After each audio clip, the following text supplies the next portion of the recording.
చెప్తున్నాను.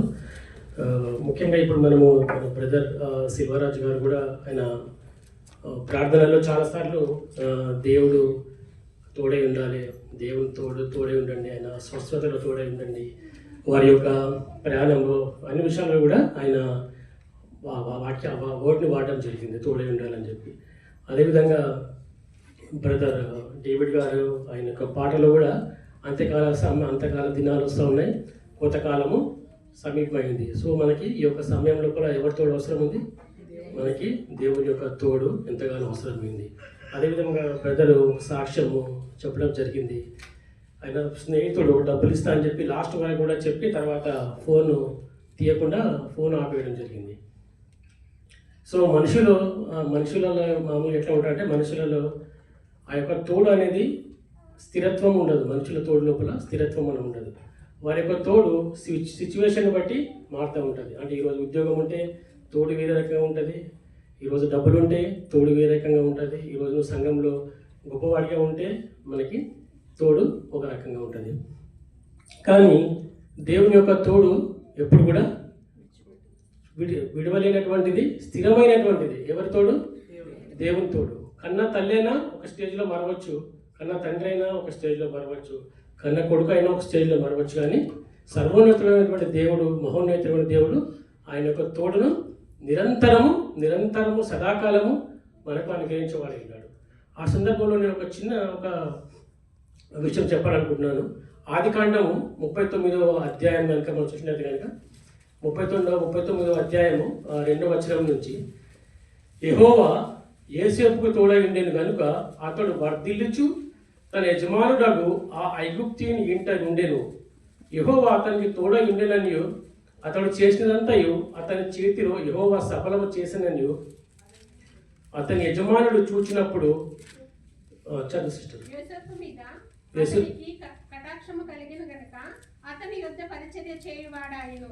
మరియు అతడు తన ఇంటి మీద విచారణకర్తగా అతని నియమించిన తనకు కలిగినదంతయు అతని చేతి.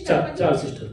ఇక్కడ ఈ యొక్క బైబిల్ లోపల ద బెస్ట్ అంటే కొంతమంది ద బెస్ట్ పర్సన్స్ ఉన్నారు బైబిల్ లోపల. 1, 2, 3 పర్సన్ అనుకున్నాక ఫస్ట్ పర్సన్ యోసేపు, తర్వాత దానియేలు అట్లా వస్తూ ఉంటారు. యోసేపు ఆయన జీవితము చాలామంది, ఇప్పుడు మోషే కానీ, హారూన్ కానీ, దావీదు కానీ, సొలొమోను కానీ అనేక మంది అటువంటి దేవుని బిడ్డలు ఒక్కొక్క స్టేజ్లో శోధింపబడ్డారు, శోధనకు లొంగిపోయారు, తొనికారు, అటు ఇటు అవిశ్వాసానికి గురయ్యారు, ఇబ్బంది పడ్డారు. కానీ యోసేపు కనుక మీరు చూసినట్టు కనుక ఎక్కడ కూడా యోసేపు ఎక్కడ కూడా ఆయన స్థితిలో ఆయన ఎప్పుడు కూడా దేవుని యొక్క ప్రేమ నుంచి, దేవుని యొక్క విశ్వాసం నుంచి ఆయన పక్కకు జరగలేదండి. గొప్ప బైబిల్ లోపల ఒక గొప్ప పరిపూర్ణంగా జీవించిన వ్యక్తి అని అంటే మనం చూడవలసిన యోసేపు యొక్క జీవితాన్ని. ఎందుకు ఇక్కడ చిన్న కన్వర్సేషన్ ఉంది. చిన్న కన్వర్సేషన్ లోపల ఎంతో మీనింగ్ఫుల్ కన్వర్సేషన్ ఉంది. ఇక్కడ దేవుడు తోడగినప్పుడు ఆయన ఏం చేసిండు? వర్ధిల్లిండు. ఫస్ట్ ఏం చేసిండు? ఆయన వర్ధిల్లిండు. దేవుడు తోడగినప్పుడు ఆయన ఏం చేసిండు? యెహోవా సఫలం చేసిండు.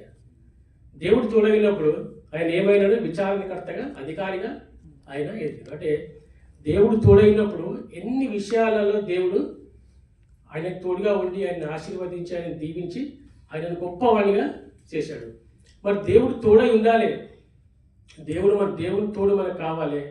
ఓకే, దేవుని సన్నిధి మనకు కావాలి, దేవుని యొక్క ప్రేమ మనకు కావాలి. ఈరోజు అనేకమైనటువంటి సమస్యలండి, ఇంతకుముందు ఉన్న పరిస్థితులు వేరు, ఇప్పుడున్న పరిస్థితులు వేరు. ఎక్కడ చూసినా రాజ్యాల మీద ప్రకటన గ్రంథం నెరవేర్పు అనిపిస్తూ ఉంటుంది. యాక్చువల్గా అయితే రాజ్యాల మీదకి రాజ్యాలు, యుద్ధాలు, కొట్లాటలు, ప్రేమలు తగ్గిపోవడము, నమ్మకాలు కోల్పోవడము, విశ్వాసం లేకపోవడము, అనేకమైనటువంటి క్రియలు మనం కళ్ళతో చూస్తున్నాము. రకరకాల కొత్త జబ్బులు రావడము. ఓకే మనకు ఈరోజు మనిషి క్షేమంగా ఇప్పుడు ఇక్కడ నేను మాట్లాడుతున్నాను, నెక్స్ట్ క్షణము ఏమవుతుందో తెలియని పరిస్థితి. ఇలాంటి అస్థిరత్వమైనటువంటి పరిస్థితులలో, భయంకరమైనటువంటి పరిస్థితుల్లో మనం జీవిస్తున్నాము. ఎవరి జీవితంకి ఎవరి గ్యారంటీ లేదు. రేపు నేను బతుకుతానా, ఎల్లుండి బతుకుతానా, ఈ నిమిషం తర్వాత నా పరిస్థితి ఏంటనేది ఎవరికి కూడా తెలియదు. సో అలాంటి పరిస్థితుల్లో దేవుడు తోడు మనకు ఎంతగానో అవసరం ఉంది. ఇక్కడ యోసేపుకు దేవుడు తోడైనాడు. యోసేపుకు దేవుడు తోడైనప్పుడు ఆయన వర్ధిల్లిండు, ఆయన చేసిన సఫలమైండు, ఆయన విచారణకర్తగా ఇవ్వడు. ఎందుకు దేవుడు యోసేపు తోడై ఉన్నాడు? ఎందుకు నాకు కానీ ఇంకెవరికైనా కానీ ఎందుకు దేవుడు తోడై ఉండలేడు? ఎందుకు యోసేపు దేవుడు తోడై ఉన్నాడంటే ఆదికాండము 37వ అధ్యాయము సారీ ఆదికాండము 37వ అధ్యాయం 13వ వచనం. అప్పుడు ఇశ్రాయేలు ఉమ్. యోసేపును చూచి, నీ ఉమ్. సహోదరులు షేకెములో మంద మేపుచున్నారు, ఉమ్. నిన్ను వారి యొద్దకు పంపెదను ఉమ్. రమ్మన్నప్పుడు ఉమ్. అతడు మంచిదని అతనితో చెప్పాడు. చాలా సిస్టర్. ఇక్కడ యోసేపు కనుక మనం చూసినట్టు కనుక యాకోబుకు ప్రియమైన కుమారుడు. అంటే ఆయన వృద్ధాపంలో యోసేపు, బెన్యామీను, రాహేలుకు ఆయన వృద్ధాపంలో జన్మించారు. అంటే అంతకుముందు షిమ్యోను, రూబేను వాళ్ళ 10 మంది కొడుకులు కాకుండా వీళ్ళు వృద్ధాపం జన్మించారు. కాబట్టి వీళ్ళకి ఎంతో ప్రేమ కలిగి ఉన్నాడు వీళ్ళ మీద, యోసేపు మీద, బెన్యామీన్ మీద. యోసేపుకు ఆయన దగ్గర, యాకోబు దగ్గర అనేక మంది గొర్రెల కాపరులు ఉన్నారు, పనివారు ఉన్నారు, అనేక మంది ఉన్నారు. దానికన్నా ముందే, ఈ కన్వర్సేషన్ కన్నా ముందే యోసేపుకు వాళ్ళ అన్నలకి ఇద్దరికి గొడవ జరుగుతూ ఉంటుంది. అంటే ఈయన కళల భావం చెప్పడము, కళలలో వారికి సాష్టాంగ నమస్కారం చేస్తున్నట్టు ఆయన చెప్పడం వల్ల వాళ్ళ అన్నలు ఈయన మీద పగ పెంచుకుంటారు. అప్పటికి అప్పుడు యోసేపు వాళ్ళ యాకోబు వాళ్ళ కొడుకుకి యోసేపు చెప్పినప్పుడు ఆయన, నేను వెళ్ళను, మీరు ఇంకోనని పంపించండి అని చెప్పిండొచ్చు. ఆయన ఆ చెప్తే కూడా ఆ మాట యాకోబు వినేవాడు, ఎందుకంటే ఆయన ప్రియమైన కొడుకు కాబట్టి వినేవాడు. కానీ యాకోబు ఇక్కడ వాళ్ళ తండ్రికి విధేయత చూపాడు. అంటే తండ్రి చెప్పిన మాటను ఆయన అంగీకరించాడు. కాబట్టి ఆయన యొక్క విధేయత ఆయన కాపాడింది, ఆయన యొక్క విధేయత ఆయన సమర్పించుకున్నదని మనం చూపిస్తూ ఉంది ఇక్కడ. అదేవిధంగా 39వ అధ్యాయం 9వ వచనం కనుక చూసినట్టు కనుక సేమ్ ఆదికాండము 39. నీవు అతని భార్యమైనందున నిన్ను తప్ప ఉమ్. దేనిని నాకు అప్పగింపక ఉండలేదు. కాబట్టి నేనెట్లు ఇంత ఘోరమైన దుష్కార్యము చేసి దేవునికి విరోధముగా పాపము కట్టుకొందునని తన యజమానుని భార్యతో అనెను. చాలా సిస్టర్. ఇక్కడ యోసేపుకు మరి ఆ యొక్క శోధన, భయంకరమైనటువంటి శోధన యోసేపు కలిగిందండి. ఆ యవన దశలో ఉన్నాడు బిడ్డ. యవన దశలో ఉన్నప్పుడు అలాంటి భయంకరమైన శోధన యోసేపు కలిగింది. సో యోసేపు పరిశుద్ధంగా జీవించాడు. ఇక్కడ యోసేపు ఆయన యొక్క పరిశుద్ధతను నిరూపించుకున్నాడు. అక్కడ దేవుని ముందు ఫస్ట్ దేవునికి ఆయన విధేయత చూపాడు. తండ్రి మాట విధేయత మూలంగా తండ్రి మాట విధేయత, దేవునికి విధేయత చూపాడు. తర్వాత ఆయన యొక్క శోధన, అంటే ఒక శోధన వచ్చినప్పుడు ఆ శోధనను తప్పించుకొని తెలియాలి. కానీ శోధన పడిపోలేదు, శోధనలకు లొంగిపోలేడు. మనమైతే సామాన్యులం అయితే చాలామంది మీ శోధనకి ఎన్నోసార్లు లొంగిపోతాము. ఒకసారి అబద్ధాలు చెప్పడము, ఇంకా వేరేది దొంగతనం చేయడము, లేకపోతే ఇంకేదైనా తప్పుగా మాట్లాడడము, ఇంకేదో ఆ పరిస్థితులను బట్టి ఆ శోధనకు వెళ్ళిపోతాము. కానీ యోసేపు ఆయన శోధనలోకి పడలేదు. ఫస్ట్ ఆయన విధేయత కలిగి ఉన్నాడు, తర్వాత ఆయన పరిశుద్ధంగా ఉన్నాడు. ఆయన పరిశుద్ధతను నిరూపించుకున్నాడు. అదేవిధంగా ఆదికాండము 37వ అధ్యాయము 7వ వచనంలో చూసినట్టే కనుక, అదేమనగా మనము చేనులో పనులను కత్తించుకుని నా పన లేచి నిలుచుండగా మీ పనులు నా పనును చుట్టుకొని నా పనకు సాష్టాంగపడినని చెప్పాను. అందుకు అతని సహోదరుడు, నీవు నిశ్చయముగా మమ్మల్ని నేలదవా, మా మీద నీవు అధికారి వగుదువా అని అతనితో చెప్పి అతని కళలను బట్టి అతని మాటలను బట్టి అతని మీద మరింత పగబట్టింది. అయితే ఇక్కడ వారి ఇంతకు ముందు చెప్పినట్టుగా వారి యొక్క అన్నలు ఈ యొక్క కళలు అంటే దేవుడు ఆయన దేవుడు ముందే నిర్ణయించుకుంటాడు. యాక్చువల్గా అయితే ఇప్పుడు ఎవరైనా దేవుడు ముందే ఏర్పరచుకుంటాడు. తల్లి గర్భంలో ఉన్నప్పుడే దేవుడికి తెలుసు మనం ఎట్లా బతకబోతున్నాము, మనం ఏం చేయబోతున్నాము, మన పరిస్థితి ఏందని చెప్పి దేవుడికి మనకి తల్లి గర్భంలో ఉన్నప్పుడే తెలుసు దేవుడికి. ఓకే, దేవుడు మనం అప్పుడే ఏర్పరచుకున్నాడు అప్పుడు యాక్చువల్గా అయితే. ఓకే, సో దేవుడు యోసేపుని ఏర్పరచుకున్నప్పుడు ఆయనకు అనేకమైన పరీక్షలు కల్పిస్తున్నాడు దేవుడు. యాక్చువల్గా అయితే ఆయన గొప్ప స్థితిలో ఉండొచ్చు, కానీ ఆయన అన్నలు ఎదుట పగబట్టడం ఇక్కడ చూసినా కనుక ఆయన అన్నలు ఆయన మీద పగబట్టారు. అదేవిధంగా 37వ వచనము 2వ వచనం కనుక చదివినట్లయితే కనుక, యాకోబు వంశావళి ఇది. యోసేపు 17 ఏళ్ల వాడై తన సహోదరులతో కూడా మందను మేపుచు. అప్పుడు ఆయన వయసు ఎంత ఉందండి? 17 సంవత్సరాలు. అదేవిధంగా మీరు ఆదికాండం 41-46 చూసినట్లయితే కనుక 41వ అధ్యాయం 41వ వచనం చూసినట్లయితే కనుక, యోసేపు బయలుదేరి ఐగుప్తు దేశమంతటా సంచరించెను. యోసేపు ఐగుప్తు రాజైన ఫరో ఎదుట నిలిచినప్పుడు 30 సంవత్సరముల గలవాడై ఉండెను. అంటే ఇక్కడ నేను ఏం చెప్పదలుచుకున్నానండి, ఇక్కడ ఆయనకు 17 సంవత్సరాలకి దేవుడు దర్శనం ఇచ్చాడు. ఏమని చెప్పి, అందరూ నీకు సాష్టాంగ నమస్కారం చేస్తారని చెప్పి దేవుడు ఆయన దర్శనం ద్వారా కలిగించాడు ఆయనకి. దేవుడు చూపించాడు క్లియర్ కట్గా, మీరు అందరిని ఏలుతావు, నేను అన్నదమ్ములు మీ యొక్క ప్రతి ఒక్కరు సాష్టాంగ పడి నీకు నమస్కారం చేస్తారని చెప్పి దేవుడు దర్శనము ఆయనకు చూపించాడు. ఆ దర్శనం ఎప్పుడు నెరవేరింది? దానికి 30 సంవత్సరాలు ఉన్నప్పుడు నెరవేరింది. అంటే 13 సంవత్సరాలు ఆయన శోధనల గుండా, అనేకమైన శ్రమల గుండా, ఆయన చెయ్యని తప్పులకు జైల్లో వేయబడి, ఆయన ఎవరికైతే ఆయన కలభావం చెప్పాడో పక్షకారునికి, ఆయన మర్చిపోవడం యాకోబుని ఫరో ఎదుట. సో ప్రతి విషయంలో కూడా ఆయన ఈ యొక్క 17 సంవత్సరాల నుంచి 30 సంవత్సరాల వయసు వరకు కూడా 13 సంవత్సరాలు అనేకమైన శోధనలు దేవుడు కల్పించాడు. ఆ యొక్క అన్ని శోధనలను కూడా ఆయన జయించాడు. ఇక్కడ ఆయన నిరీక్షణను కలిగి ఉన్నాడు. ఇక్కడ అంటే విశ్వాసాన్ని కోల్పోలేదు.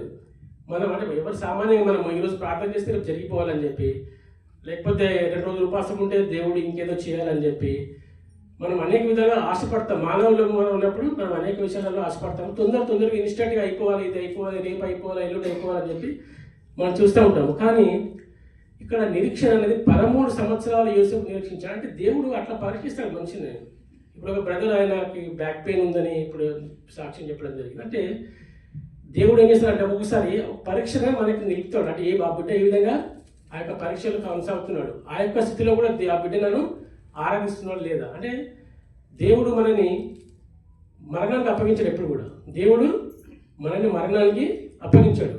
మనకి శోధన కలిగినప్పుడు కూడా శోధనను తప్పించుకునే మార్గాలు కూడా దేవుడు మనకు చూపిస్తాడు. మనము నిరీక్షణ కలిగి ఆయన యందు నమ్మకంతో, విశ్వాసంతో మనం ముందుకు కొనసాగాలి. ఓకే, ఇక్కడ ఆయన యోసేపు ఆయన గొప్పగా ఫరో తర్వాత నెక్స్ట్ అంటే ప్రైమ్ మినిస్టర్గా ఉన్నాడు ఈజిప్ట్కి. సో ఆయన ఆ స్థితికి చేరడానికి కారణము ఆయన విధేయత కలిగి ఉండడము దేవుని ఎడల, అదేవిధంగా శోధనలో పడకుండా పరిశుద్ధంగా జీవించడము. ఆయన శోధనలో పడకుండా పరిశుద్ధంగా జీవించడము, అదేవిధంగా దేవుని ఎడల నిరీక్షణ కలిగి ఉండడము. దేవుని ఎడల నిరీక్షణ కలిగి ఉండము. అదేవిధంగా మనము ఆదికాండము 41 అధ్యాయము 51 వచనం కనుక చూసినట్లయితే కనుక, అప్పుడు యోసేపు దేవుడు నా సమస్త బాధను నా తండ్రి ఇంటి వారిని అందరినీ నేను మర్చిపోవునట్లు చేస్తానని చెప్పి తన జ్యేష్ఠ కుమారునికి మనష్షే అను పేరు పెట్టెను. తరువాత అతడు నాకు బాధ కలిగిన దేశమందు దేవుడు నన్ను అభివృద్ధి పొందించునని చెప్పి రెండవ వానికి ఎఫ్రాయిము అని పేరు పెట్టించాడు. అంటే దేవునికి ఈయన కృతజ్ఞతగా ఉన్నాడు. యేసేపు ఎట్లా ఉన్నాడు? దేవునికి ఆయన చేసిన మేలులను బట్టి దేవుని మయంపరిచేవాడిగా, దేవుని ఘనపరిచేవాడిగా, దేవునిని స్తుతించేవాడిగా ఇక్కడ మనకి యోసేపు కనిపిస్తున్నాడు. ఎంతో గొప్ప సాక్ష్యము యోసేపు. ఈ రోజున యవనస్తులు అందరూ కూడా అండి, యోసేపు యొక్క జీవితం అనేది యవన బిడ్డలకు అందరూ కూడా గొప్ప సాక్ష్యము. ఆ యొక్క స్థితిలో, ఆ యొక్క హోదాలో ఆయన తండ్రి గొప్పవాడు యాకోబు, అనేకమైనటువంటి స్థితిమంతుడు ఆయన.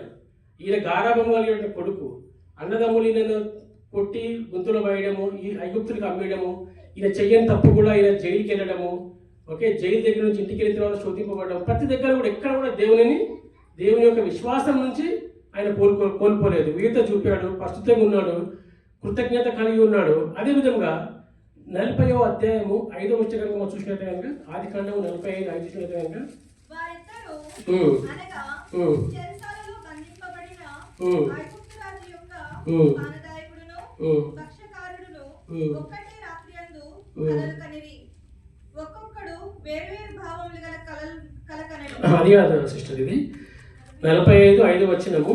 అయినను నేను ఇక్కడికి వచ్చినట్లు మీరు నన్ను అమ్మివేసినందుకు దుఃఖపడకుడి, అది మీకు సంతాపం పుట్టింపనీయకుడి, ప్రాణరక్షణ కొరకు దేవుడు మీకు ముందుగా నన్ను పంపించాను.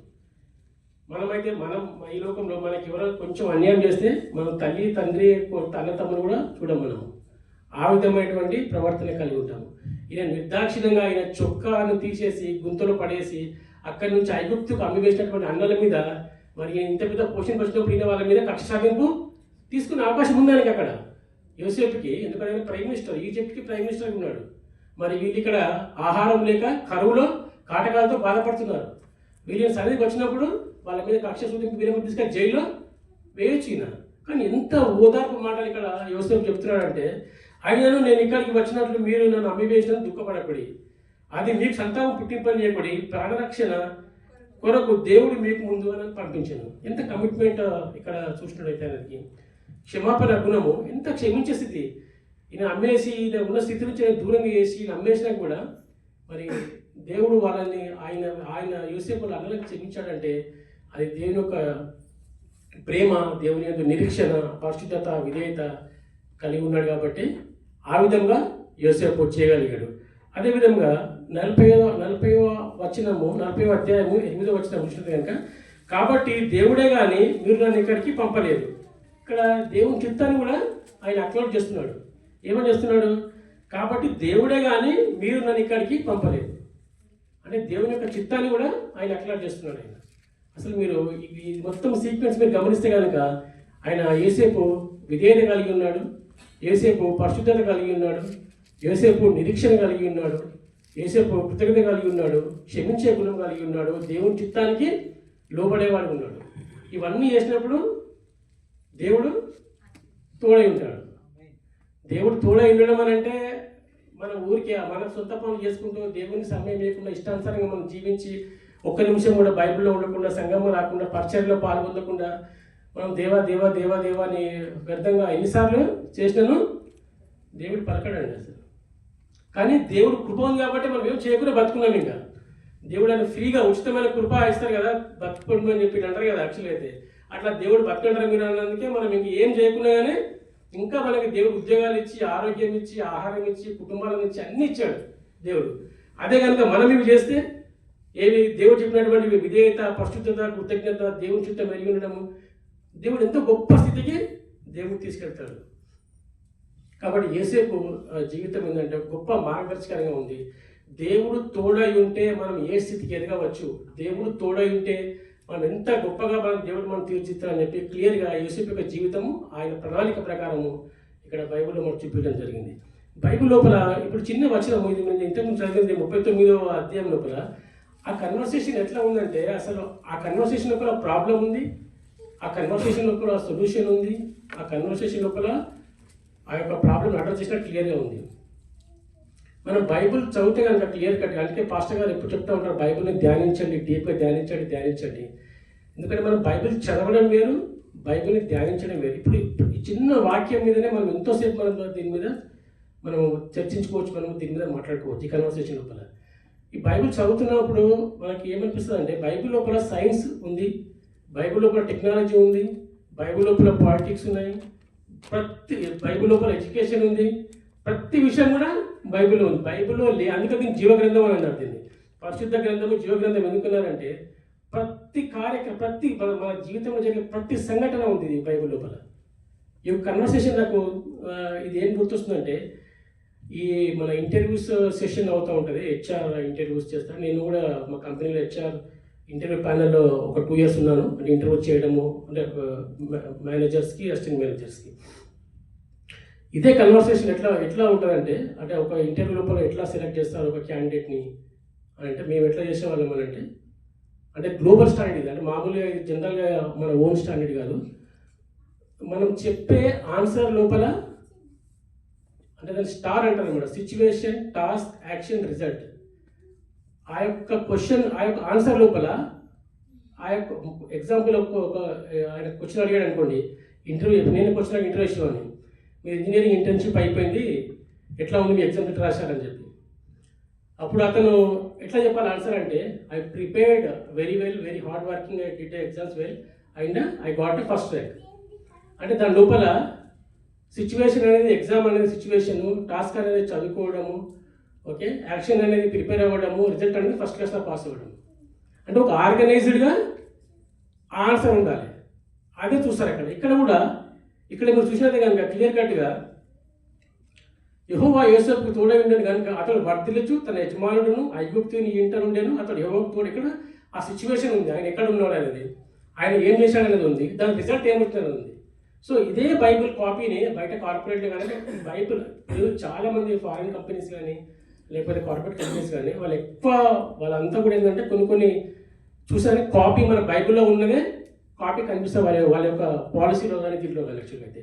సో మనం బైబిల్ తెలిసినంతే కనుక మనకు లోకపరమైన జ్ఞానము, ఆత్మీయపరమైన జ్ఞానం అన్ని విషయాల్లో కూడా దేవుడు మనని వర్ధిల్ల చేస్తాడు. అదేవిధంగా హెబ్రీయుల గ్రంథము 11వ అధ్యాయము 24వ వచనం చదివితే కనుక, హెబ్రీయుల గ్రంథము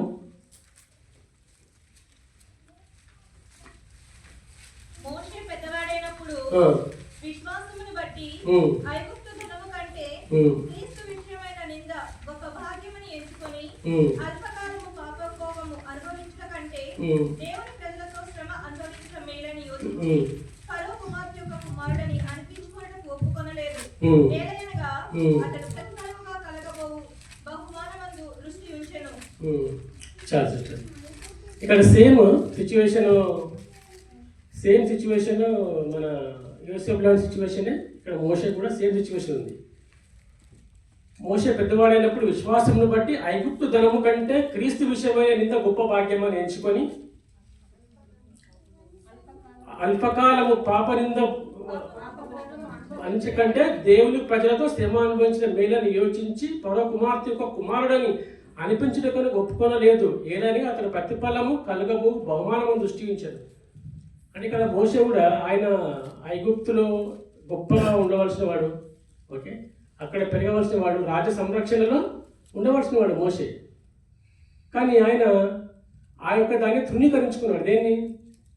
ఆ యొక్క రాజభోగాన్ని, ఆ యొక్క జీవితాన్ని, దాని నుంచి ఆయన తృణీకరించుకొని దేవుని యొక్క విశ్వాసమును బట్టి ఆయన దేవుని ప్రజలను నడిపించడానికి ఐగుప్తు ఇశ్రాయేలుకి దేవుడు ఆయనను ఏర్పరచుకున్నాడు. ఎందుకు ఏర్పరచుకున్నాడంటే ఆయన దేవుని ప్రజలతో శ్రమ అనుభవించిన మేలని, ఆయన దేవుని ప్రజల శ్రమ అనుభవించుట మేలని ఎంచుకున్నాడు కనుక. ఇప్పుడు దేవుని మార్గంలో ఉన్నప్పుడు మీరు ఏ సంఘ కాపరి కానివ్వండి, ఏ యొక్క మీరు గొప్ప ప్రవక్తలను కానివ్వండి, లేకపోతే ఎవాంజలిస్ట్ అయినా వారి జీవితంలో ఎన్నో ఇబ్బందులు ఉంటాయండి. అసలు వారికి ఆరోగ్యాలు బాగుండేది, పాస్టర్లకు కానీ లేకపోతే వారి యొక్క గొప్ప సేవకులకు కానీ వారికి చాలా కష్టాలు గుండా వాళ్ళు వెళ్తూ ఉంటారు. భక్త సింగ్ అని చాలా సంఘటన కనుక. కానీ దేవుడు వారికి ప్రతి విషయంలో కూడా వారిని ఆదరిస్తూ ఉంటాడు. అంటే వారిని పడిపోనియాడు. వారికి రోగం ఉన్నా అనారోగ్యం ఉన్నా వారు దేవుని పరిచయం ఆగదు. వారికి ఆర్థిక ఇబ్బంది ఉన్నా వారి సంఘాన్ని రాకుండా మానరు. వారికి ఏ ఇబ్బంది ఉన్నా కానీ వారు దేవుని యొక్క సేవను వారు విడిచిపెట్టరు. అలాంటి కమిట్మెంట్ దేవుడు కూడా, అలాంటి కమిట్మెంట్ వారు ఉన్న వారికి దేవుడు ఎప్పుడు కూడా తోడై ఉంటాడు. ఇక్కడ మోషేకి కూడా దేవుడు ఎంతగానో తోడై ఉన్నాడు. ఆయనని ఇశ్రాయేలు ప్రజలని ఐగుప్తు నుంచి కానానికి నడిపేయడానికి దేవుడు ఆయన ఎన్నుకున్నాడు. సో ఆయన అలాంటి దేవుని యొక్క విశ్వాసం కలిగి ఉన్నాడు, దేవుని తోడు కావాలనుకున్నాడు, దేవుడు అనేది తోడై ఉన్నాడు కాబట్టి ఆయన ఆ విధంగా నడిపించగలిగాడు. అదేవిధంగా చూస్తే ఇంకా మన జీవితం లోపల మనం దేవుని యొక్క తోడు మనకు ఉన్నప్పుడు ఎలాంటి శ్రమలైనా సరే, ఎలాంటి బాధలైనా సరే, ఎలాంటి ఎరుపులైనా సరే, ఎలాంటి ఇబ్బందులైనా సరే మనము దాని ద్వారా మనము దేవుని తోడుతో మనం దాన్ని జయించే అవకాశం మనకు ఉంది. కాబట్టి మనం దేవుని తోడు మనకు కలిగి ఉండాలని చెప్పి, దేవుని యందు మనము బలము ఎదగాలని చెప్పి, అదేవిధంగా దేవుని విధేయత యందు పరిశుద్ధత అంతా కలిగి ఉంటే కనుక దేవుడు మనకు తోడై ఉంటాడని చెప్పి నేను అందరూ కూడా దేవుని సముఖంలో విన్నవిస్తున్నాను. అదేవిధంగా ఇంకొక చిన్న వచనము నిర్గమకాండము 15వ అధ్యాయము 26వ వచనం అయితే కనుక, నిర్గమకాండము 15వ ఆయన దృష్టికి న్యాయమైనది చేసి ఆయన ఆజ్ఞలకు విధేయులై ఆయన కట్టడలన్నిటినీ అనుసరించి నడిచిన ఎడల నేను ఐగుప్తీయులకు కలిగి చేసిన రోగములలో ఏదియో మీకు రానియను, నిన్ను స్వస్థపరచు యెహోవాను నేనే అని. మామూలుగా మన ఇంట్లో వాగ్దానంలో మనం చూసినట్టే కానీ మనకి న్యూ ఇయర్కి వాగ్దానం వస్తుంది, మనకి చూస్తాము. దాని లోపల ఓన్లీ ఏముంటుంది? నేను స్వస్థపరచు యెహోవాను నేనే అని ఉంటుంది. మనం ఇండ్లలో కూడా పెట్టుకుంటాం కదా, ఏది మనం మామూలుగా ఫ్రేమ్ పెడతాం, మా ఇంట్లో ఫ్రేమ్. నేను స్వస్థపరచు యెహోవాను నేను. దాని ముందేముంది? అసలు స్వస్థపరచు యెహోవాని కానీ ముందేముంది? మీ దేవుడైన యెహోవా వాక్యను శ్రద్ధగా విని ఆయన దృష్టికి న్యాయమైనది చేసి ఆయన ఆజ్ఞలకు విధేయుడై ఆయన కట్టడలాంటి అనుసరించిన ఎడల నేను ఐగుప్తు కలగజేసినటువంటి రోగంలో ఏదియో మీకు రానియను. అప్పుడు దాని తర్వాతనేముంది? అన్ని కండిషన్స్ అప్లై. యాక్చువల్ అయితే ఒక చిన్న ఇన్సూరెన్స్ పాలసీకి చూస్తే లైసెన్స్ ఎక్స్పైర్ అయిందా లేదా, లైన్ క్రాస్ అయినావా, లైన్ క్రాస్ కాలేదా, నువ్వు స్పీడ్ లిమిట్ ఎంతున్నావు, నీ ఐ కాంటాక్ట్ ఇది ఎంతుంది, రీడింగ్ ఎంతుంది చూసి దాన్ని బట్టి మనకి ఇన్సూరెన్స్ ఇవ్వాలా వద్దా అని చెప్పి ఇన్సూరెన్స్ కంపెనీ వాడు డిసైడ్ చేస్తాడు. ఒక ట్యాబ్లెట్ మీద కూడా ఆ ట్యాబ్లెట్ షెల్ఫ్ లైఫ్, 2 సంవత్సరాలు తను ఎండలో పెట్టవద్దు, ఓపెన్ చేసి పెట్టవద్దు, పొద్దున వేసుకోవాలి, మధ్యాహ్నం వేసుకోవాలి అని చెప్తే అప్పుడే పనిచేస్తుంది. దేవుని స్వస్థత కూడా అట్లా కండిషనల్. అది ఉట్టిగా మనం వచ్చి లొల్లిలో ఆగమాగం అయిపోయి మొత్తం లేదు నాకు ఇప్పుడే కావాలి అట్లా కావాలి కాదు. అట్లా క్లియర్ కట్గా రాశాడు దేవుడు ఇక్కడ. యెహోవా వాక్కును శ్రద్ధగా వినాలి, ఆయన దృష్టికి న్యాయమైన చేయాలి, ఆయన ఆజ్ఞలకు విధేయులు కావాలి, ఆయన కట్టలను అనుసరించాలి. ఓకే, అట్లా చేసినప్పుడే ఏ రోగం ఏ బాధ రాదు. మనం ఇవన్నీ చేయకుండానే అడుగుతాం మనం మనుషులు అయితే. అందుకనే మనకు కలిగేటటువంటి స్వస్థతలు కానివ్వండి, మనకు కలిగేటటువంటి మేలులు కానివ్వండి, మనం ఆశించే ప్రతిఫలం కానివ్వండి, ఇవన్నీ కూడా డిలే అవుతూ ఉంటాయి. ఎందుకంటే మనము దేవుడు చెప్పినటువంటి మాటలు మనం చేయకుండా ఓన్లీ స్వస్థపరచు అంటున్నాం. కానీ ఆయన ఆజ్ఞలు ఏమున్నాయి, ఆయన కట్టడాలు ఏమున్నాయి, ఆయన ఏం చెప్తున్నాడు, ఆయన విధులు ఏమున్నాయి, దాన్ని ఫాలో అవుతున్నామా, ఫాలో అవ్వట్లేదా, వాక్య ప్రకారం మన జీవితం జీవిస్తున్నామా, వాక్య ప్రకారం మన వాక్యంలో మన జీవితం చెక్ చేసుకుంటున్నామా, చెక్ చేసుకోవట్లేదా. ఓకే, అలాంటిది విషయాలు లేకుండా ఓన్లీ నాకు స్వస్థపరచండి, లేకపోతే నాకు ఉద్యోగం ఇవ్వండి, లేకపోతే నాకు ప్రమోషన్ ఇవ్వండి, లేకపోతే నాకు ఇంకేదైనా ఇవ్వండి అంటే దేవుడు దాని మీద తొందరగా స్పందించాడు. ఎప్పుడైతే మనము ఈ విధమైనటువంటి అన్ని కార్యక్రమాలు మనం చేస్తామో తప్పకుండా దేవుడు మన మాటను వింటాడు. దేవుడు మన మాటను వింటాడు, మనకి స్వస్థత కలగజేస్తాడు, మనకి ఆశీర్వాదం. ఇంకొక విషయం ఇక్కడ, ఇంకో లాజిక్ దీని లోపల ఏముందంటే దేవుడు చెప్పడం విషయంలో ఈ యొక్క వాక్యం మనం పాటిస్తే మనం అనారోగ్యం ఉన్న దేవుని స్వస్థపరచడం అడిగాం. మనం షడ్రక్ మెషక్ అబేద్నెగో ఆ యొక్క అగ్నిగుండం వేసినప్పుడు యెహోవా దేవుడు నన్ను రక్షించకపోయినా నేను ఈ విగ్రహానికి మొక్కనని చెప్తాడు క్లియర్ కట్గా. అంటే అక్కడ దేవుడు ఎంత లాజిక్ పెట్టాడు అక్కడ అంటే, ఈ క్వాలిటీస్ ఉంటే మనకుంటే కనుక మనకు డబ్బు లేకపోయినా భయపడము, మనకు ఆరోగ్యం బాగాలేకపోయినా భయపడము, మనకు శోధన వచ్చినా భయపడము. అంటే ఆ కాన్ఫిడెన్స్ అనేది హై లెవెల్లో ఉంటుంది మనకి. ఆయన ఆజ్ఞలను, ఆయన కట్టడలను, ఆయన విధులను మనం కైకొన్నప్పుడు ఇంకా నువ్వు దేవుని దేవుని తెలుసు మనకి ఏమి ఇవ్వాలి ఏమి ఇవ్వద్దు అని చెప్పి. మనం అడిగినప్పుడు తండ్రికి తన కుమారునికి ఏమి ఇవ్వాలా ఏమి ఇవ్వద్దు అని చెప్పి తండ్రికి తెలుసు, ఈ లోక తండ్రికి.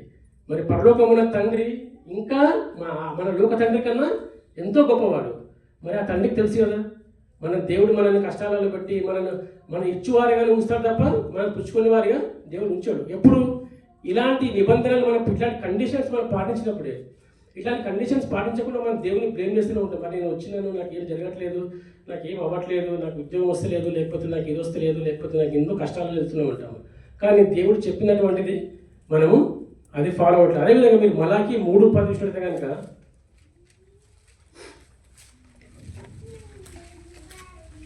మలాకి 3:10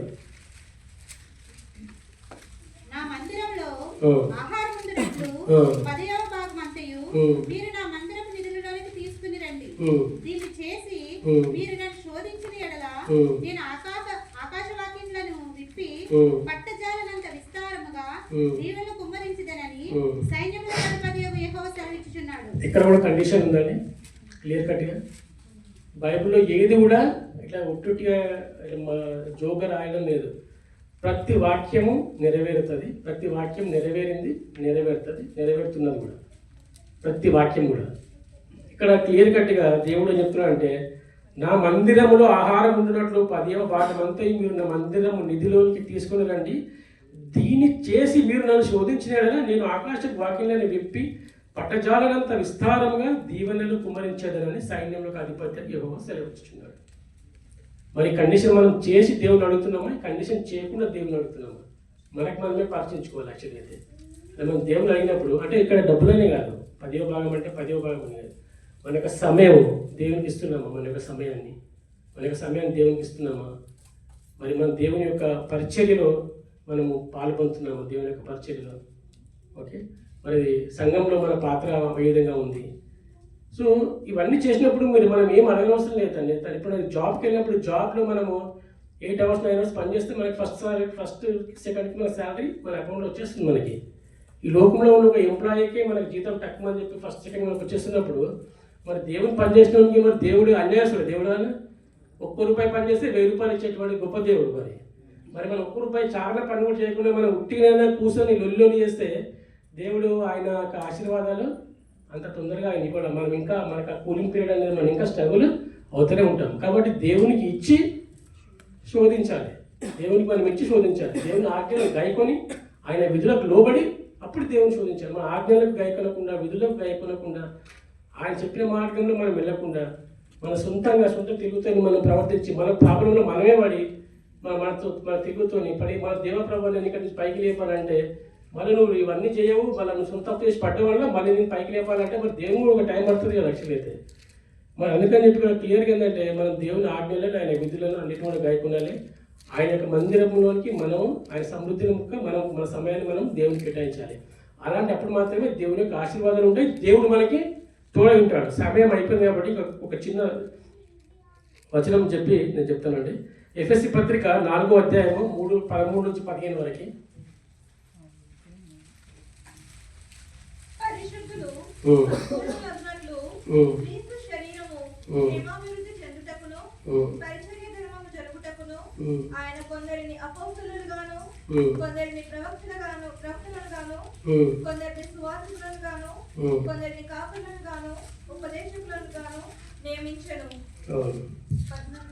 అంతేనా? సో చాలు.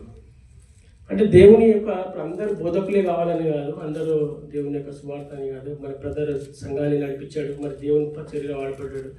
బ్రదర్ డేవిడ్ గారి పాటలు పాడారు, మరి ఆయన దేవుని వాళ్ళ సిస్టర్ వారిలో ఉంది, మరి ఆమె దేవుని ద్వారా వాడపడ్డాడు. సో దేవుని పరిచర్య, దేవుడు అని ప్రతి ఒక్కరిని అందరికీ బోధించే టాలెంట్ దేవుడి ఇవ్వకపోవచ్చు. కొంతమందికి డబ్బులు ఇచ్చి వాళ్ళ దేవుని సేవకు ఉపయోగపడే వారిగా ఉండొచ్చు. ఓకే, సో దేవుడు మనల్ని అదే అంటాడండి, మన దేవుని కార్యక్రమంలో మనం రెండవ రాకడికి మనం సిద్ధమై ఉండాలి. దానికి మన సైనికుల్లా ఉండాలి. అంటే ఇప్పుడు అందరూ మేజర్లు జనరల్ కాదు కదా, ఒకరు సైనికుడు ఉంటాడు, ఒకరు సైనికులకు ఒంటరి ఉంటుంటాడు, ఒక సైనికులకు మెడికల్ డాక్టర్ ఉంటాడు, ఒక యుద్ధంలో బార్డర్ నిలబడ్డాడు. కానీ వాళ్ళందరూ ఆబ్జెక్టివ్ ఏంది? యుద్ధానికి వెళ్ళాల్సింది.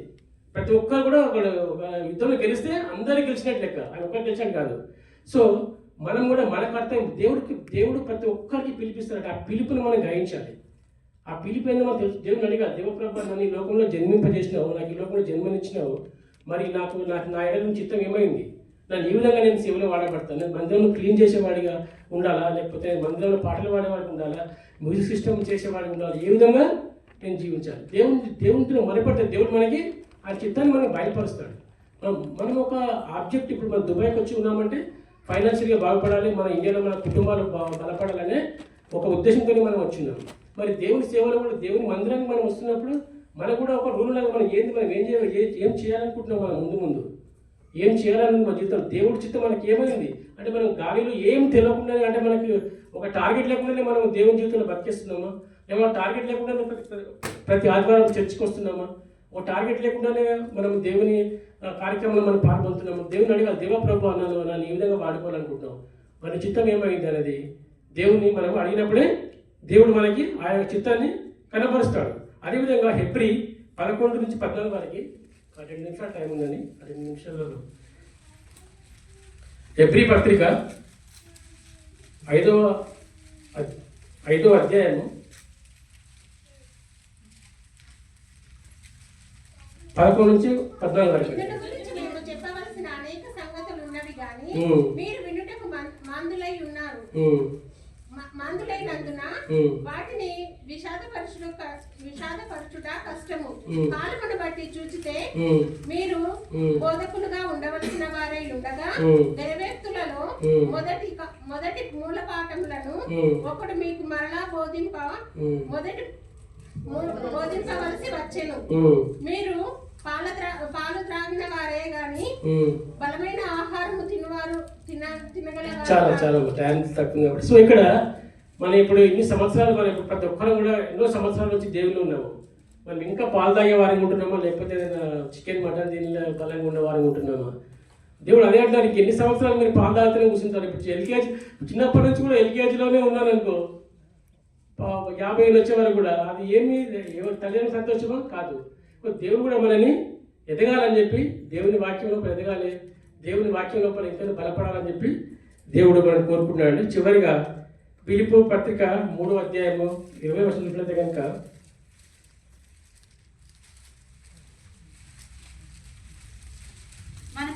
మన పౌరస్థితి పరలోకమన్నది, అక్కడ నుండి ప్రభువైన యేసుక్రీస్తు సో మనకి అల్టిమేట్గా మన సిటిజన్షిప్ ఎక్కడుంది? పరలోకంలో ఉంది. మరి మనం ఆ యొక్క సిటిజన్షిప్ మనం పొందుకోవాలి పరలోకంలో అంటే దేవుడు మనకు తోడై ఉండాలి, దేవుని యొక్క ఆజ్ఞలకు కట్టడాలకు మనము విధేయులై ఉండాలి, దేవుడు చెప్పినటువంటి జీవితాన్ని మనం జీవించగలిగి ఉండాలి. అలాంటప్పుడు మాత్రమే మనం దేవుని యొక్క మెంబర్షిప్, అక్కడ పరలోకంలో మెంబర్షిప్ మనం పొందుకోగలుగుతాము. మనం దేవుని పరిచారకులుగా ఉండాలని, ఆయన సేవలో వాడుకోవాలని దేవుడు ఆశపడుతున్నాడు. మనం పాలు తాగేవారి కాకుండా మనం మన ఆత్మీయ జీవితంలో ఎదగాలని చెప్పి దేవుడు కోరుతున్నాడు. దేవుడి యొక్క ఆజ్ఞలను మనం పాటించి ఆయన యొక్క ఆశీర్వాదాలు పొందుకోవాలని మనం పెట్టాడు. అక్కడ నేను ఆశీర్వాదం ఇస్తాను, నువ్వు చేయని చెప్తున్నాడు క్లియర్గా. మనం అది చేయట్లేదు, ఆశీర్వాదం అడుగుతున్నాము. ఆయన పెట్టినటువంటి ఆ యొక్క దాంట్లో మనం పాలు పొంది ఆ ఆజ్ఞలను గైకొని ఆ యొక్క ఆశీర్వాదాలు మనం పొందుకోవాలని దేవుడు కోరుకుంటున్నాడు. అలా ఉన్నప్పుడు దేవుడు మనకు తోడై ఉంటాడు. మన జీవితంలో, మన కుటుంబ జీవితంలో, మన ఆత్మీయ జీవితంలో ప్రతి దగ్గర కూడా దేవుడు మనని వర్ధిల్ల చేస్తాడు. సర్వేశ్వరుడు పాస్టర్ గారికి, పాస్టర్ గారికి మరి సంఘ విన్నది మీ అందరూ కూడా దేవుని నామమున వందనాలు తెలియజేస్తున్నాను. Thank you.